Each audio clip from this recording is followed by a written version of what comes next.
Hi there, friends.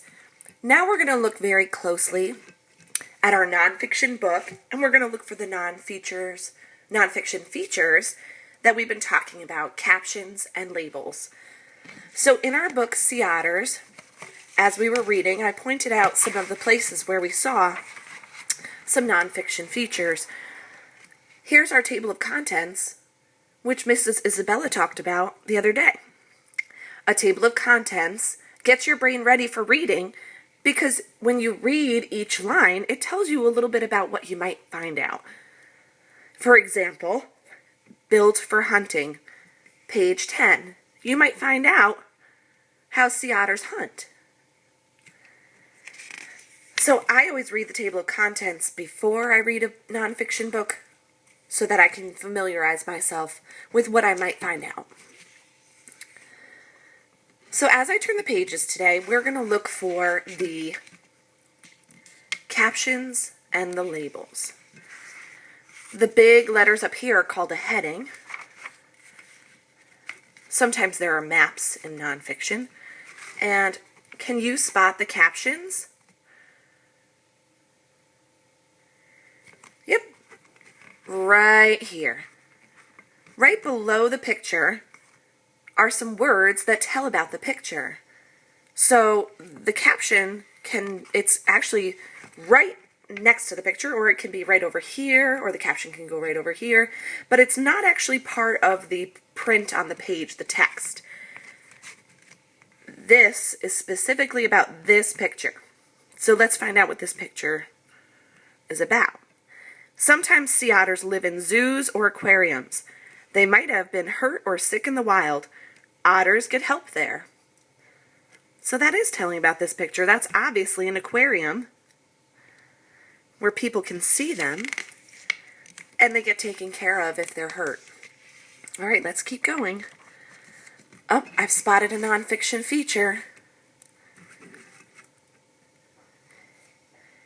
Label. This is labeling. It has a line and the word attached to it. All right, let's keep going. Ooh, here are lots of labels. And in fact, these labels aren't just one word, like this says body. It actually tells a little bit about that label. It's pointing to its body, but it says a long body helps the otter glide through the water. Over here, it's labeling his eyes. Good eyesight helps the otter find food. So they elaborate a little bit and tell you a little bit about each one of these labels. How many labels are here? 1, 2, 3, 4, 5, 6, 7, 8 labels. All right. Do you see what I see? More labels.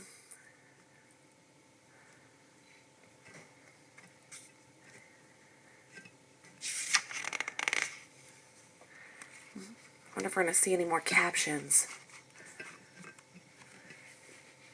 I see a caption. Do you see the caption? Yep, right here. It's telling about this photograph. A sea otter cracks open the shell to eat the animal inside.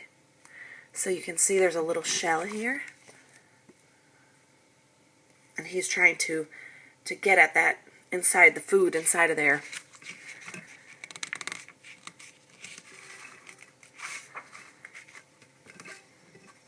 I'm looking for labels and I'm looking for captions. These actually are little word boxes that give you little definitions of some of the text, like groom. What does groom mean? To clean by scrubbing, licking, or biting, just like cats do and dogs do.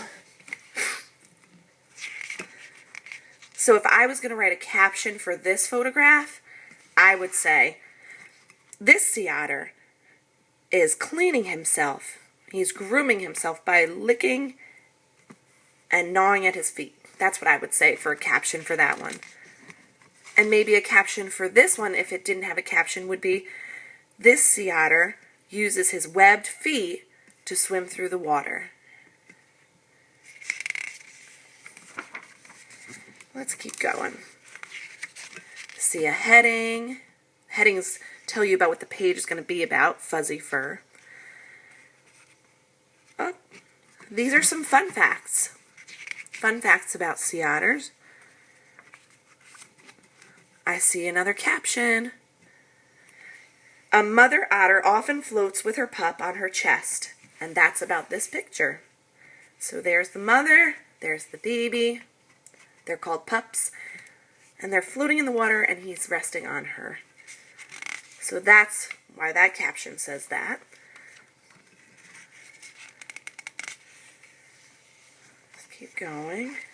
I don't see any captions or labels on this page. I see a caption.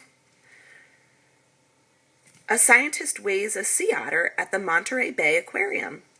So you can see he's laying on a scale, and these words tell about this photograph. That's what a caption is. Another caption here. This sea otter was rescued from an oil spill. People helped clean and care for it. So that's talking about this sea otter. And then we had a little game here, and that brings us to the end of the book.